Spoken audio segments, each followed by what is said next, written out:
बदीन में सिंधियाना news network के reporter रोशन दिन कोरे जो मूजिब सूबाई सलाहकार बराए बहाली ऐं रिलीफ हाजी रसूल बख्श चांडियो बदीन में रेस्क्यू स्टेशन हेडक्वार्टर जी नई ठहंदड़ इमारत ला पीड़ जो पत्थर रखी छड़ियो है।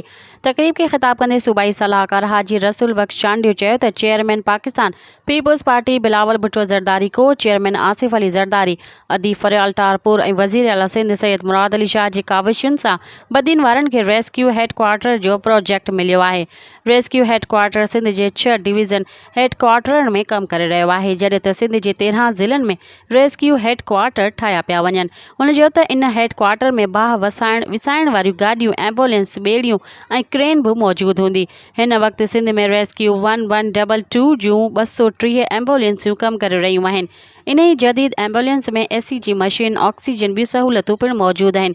तकरीब के हाजी ताज Mohammad Malla, Pir Noorullah Qureshi, director rescue Sindh doctor Abid Jalaluddin Shaikh खिताब कयो।